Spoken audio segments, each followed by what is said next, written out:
All right, buckle up, because today we're diving deep into ancient Greece. Yeah, we're talking about the Peloponnesian War, but more than just the history book stuff. Right, we're going way beyond dates and battlefields. Yeah, gonna unearth some surprisingly relevant lessons from this ancient conflict. Absolutely. Think leading teams, navigating uncertainty, making those really tough calls that we all have. Oh yeah, we've got it all. Analyses, battle strategies, even leadership profiles that feel, well, eerily familiar to today's world, you know? Totally. Wow. So, ready to get strategic with it. Absolutely. Yeah. Let's dive into 5th century BC Greece. Okay, so picture this. 5th century BC Greece, democracy.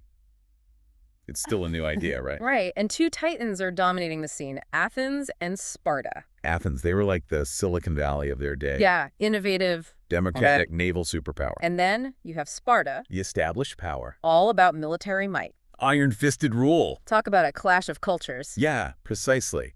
And, this clash holds a valuable lesson for us today. Okay, I'm listening. Understanding what truly motivates your competition. You see, Athens and Sparta weren't just different. Their core values, they were fundamentally opposed. This wasn't about territory or, any of that. It was about ideology, about who got to shape the Greek world in their image.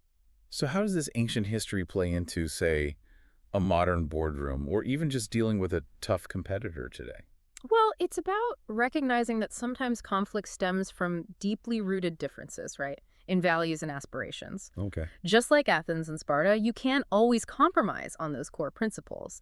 The key is, well, recognizing those non-negotiables early on, and then you adapt your strategy accordingly. That makes a lot of sense. So how Uh-huh. did this clash of titans actually erupt into a full-blown war? There had to be some kind of tipping point. You're absolutely right, yeah. Tensions, they've been simmering for years, Yeah. fueled by power plays, economic rivalries, Sure. and a good dose of that age-old problem, unchecked ambition. Yeah. One event that really threw fuel on the fire was the Megarian Decree. The what now? The Megarian Decree. So imagine this, right?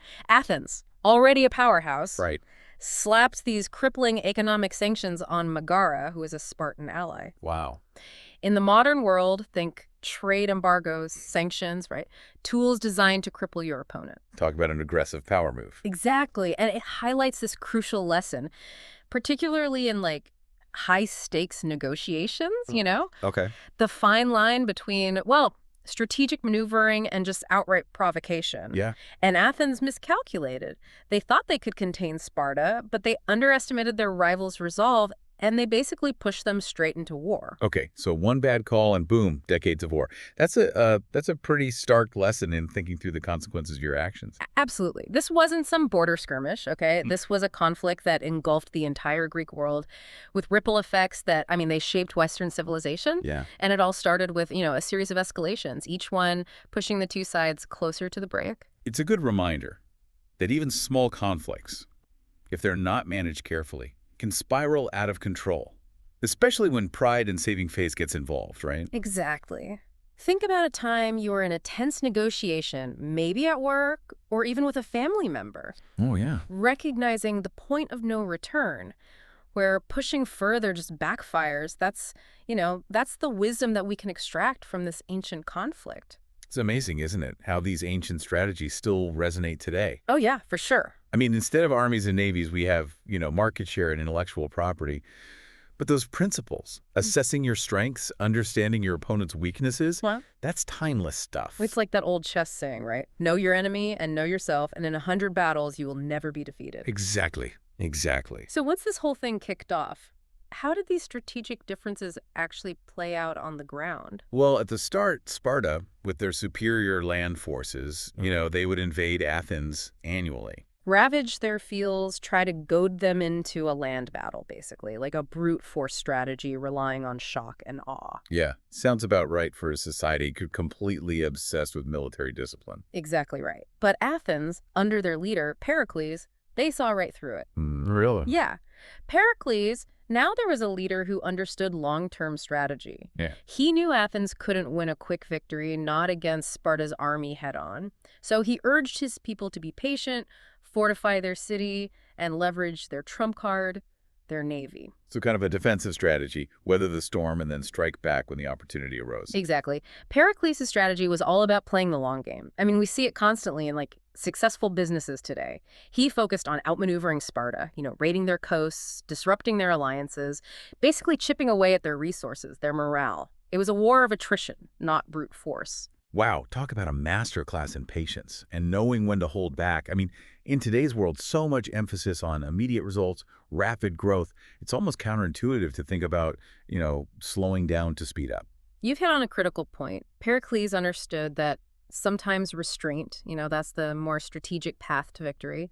Imagine the pressure he faced, the calls to retaliate, the public outcry. Oh, I bet. But he held firm. He knew that Athens' strength lay in its ability to outlast Sparta, not outfight them in some head-on confrontation. That takes incredible fortitude, especially as a leader in a democratic society. Yeah. Sticking to the plan when everybody is clamoring for action, that's a tough call.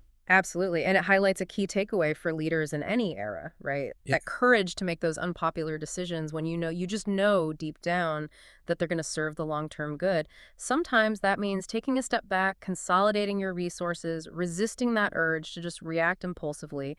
It's about, playing that long game even when it's difficult. So Pericles sounds like the epitome of a strategic leader.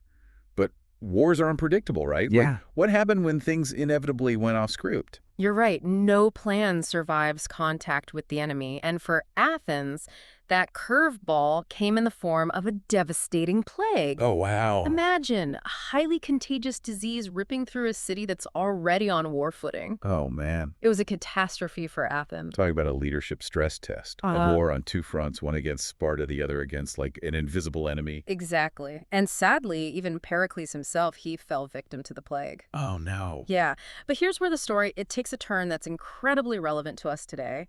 Remember Alcibiades, that ambitious, charismatic figure we mentioned earlier? Oh, yeah. The one who he defected right. What was his role in all of this? Well, with Pericles gone, Alcibiades saw an opportunity to rise. He was a brilliant strategist in his own right and captivating speaker, but he was also driven by, personal ambition, often putting his own interests above those of Athens. Always a dangerous combination, especially in a time of crisis. Precisely. And his ambition, it led Athens into one of its biggest blunders, the ill-fated Sicilian expedition. This is the part where they try to conquer Sicily, right? Yeah. What went wrong there? It seemed like a sound strategy on the surface. It's a classic case of ambition clouding judgment. Alcibiades, he convinced Athens to launch this massive campaign, promised riches, a decisive victory, something that would really cripple Sparta. But the expedition, it was riddled with problems from the start. Logistics, they were a nightmare. Their intelligence was faulty. And internal disagreements, they just plagued their command structure. Sounds like a textbook example of how not to execute a major strategic initiative. Precisely. And it highlights a crucial lesson for any leader. Surrounding yourself with people who will challenge your assumptions, not just yes men who are going to tell you what you want to hear. Right. Alcibiades, he surrounded himself with those who would benefit him personally, not necessarily those best suited for the task at hand. So it was a combination of factors then. Poor planning, bad intel, and a leader blinded by his own ambition. That led to this disaster. Exactly. And for Athens, the consequences, they were devastating. They poured a massive amount of resources into this Sicilian expedition, only to see it end in humiliating defeat. Thousands of soldiers lost, their fleet was decimated, and their treasury drained. Wow, talk about a cautionary tale about the dangers of overreach. They gambled big and lost even bigger. Exactly. It's a stark reminder that even the most brilliant strategies can fail if they are poorly planned or executed. It really underscores the importance of careful risk assessment, sound logistics, and a clear-eyed understanding of your capabilities and limitations. It makes you wonder, how did Athens even recover from a blow like that? They did, for a time, showing remarkable resilience, actually. However, the Sicilian expedition, it marked a turning point in the war. Sparta, sensing weakness, they seized the initiative and never let go. So, Athens is reeling from this major defeat in Sicily. Sounds like the kind of setback that could shatter a nation, let alone a city-state. How did Sparta capitalize on this? Well, Sparta, they saw their chance, and they did something pretty unexpected. They broke away from their traditional land-focused strategy. Really? Yeah, and poured resources into building a powerful navy. Wait, so they adapted. They recognized the need to, like, fight Athens on their own terms, Yeah. even if it meant going outside their comfort zone. Exactly, yeah. They even secured funding from the Persians, who, they were more than happy to see Athens weakened. This is a critical lesson in itself, actually. Oh, yeah. Recognizing when your old playbook is outdated and being willing to make, fundamental changes to your approach. Hmm. That takes vision, but also a willingness to let go of what you think you know, Right. especially for an organization like Sparta, where tradition was practically sacred. Absolutely. And it highlights the importance of agility in, a changing landscape. Think about companies today that just cling to outdated business models or resist, adopting new technologies. They often end up falling behind more adaptable competitors. Yeah, Sparta learned that lesson the hard way. Or maybe the smart way by observing and adapting to their opponent's strengths. Precisely. And they found the perfect leader to spearhead this naval campaign, a guy named Lysander. Second, He was everything Alcibiades wasn't. Disciplined, focused, ruthlessly efficient. talk about a study in contrast. Alcibiades, this charismatic risk-taker, versus Lysander, the steady hand. Exactly. Lysander, he understood that a strong team, it relies on unity and clear direction. He instilled discipline in his ranks, fostered loyalty, and executed his strategy with precision. He wasn't flashy or anything, he was just effective. And that effectiveness ultimately led to the fall of Athens. Yes. After a series of naval victories, Lysander delivered the final blow at the Battle of Aegospotami in 405 BC. Athens' fleet decimated. Their supply lines were cut, and that city, once the jewel of the Aegean, well, they were forced to surrender. Decades of war. It all came down to that single decisive battle. It's almost hard to believe. It's a stark reminder that even the longest, most grueling conflicts, they often hinge on these pivotal moments. It highlights the importance of preparedness, of, seizing the initiative when opportunity arises, and of recognizing when the tide has turned irrevocably against you. So what happened in the aftermath? What were the lasting impacts of this conflict on the Greek world? Both sides, Sparta and Athens, they were utterly exhausted. Their economies were drained, their populations were depleted, and the very fabric of their societies was torn apart. It sounds like a Pyrrhic victory for Sparta. They won, but at what cost? Exactly. It's a stark reminder that in these prolonged conflicts, there are rarely true victors. The Peloponnesian War, it left this void in the Greek world. It paved the way for the rise of new powers, like Macedon, who would eventually conquer them all. Talk about unintended consequences. They spent decades fighting each other, Yeah. only to be overtaken by a rival who just exploited their weakness. It's a cautionary tale about the dangers of infighting Cool. and the importance of finding common ground, especially when you're facing a common threat. So, as we kind of connect the dots from this ancient war to our modern world, what are some of the key takeaways that, that listeners can walk away with? Well, firstly, the importance of truly understanding your competition, their motivations, their values, their strengths and weaknesses. Without that understanding, you're navigating blind. It's about empathy, even for your rivals, right? Yeah. Stepping into their shoes to kind of anticipate their moves. Precisely. Secondly, the Peloponnesian War reminds us that true leadership, it lies in making those tough choices, even unpopular ones, if they serve the greater good. Like Pericles, right? Holding firm to his long-term strategy, even when facing pressure to just react emotionally. Exactly.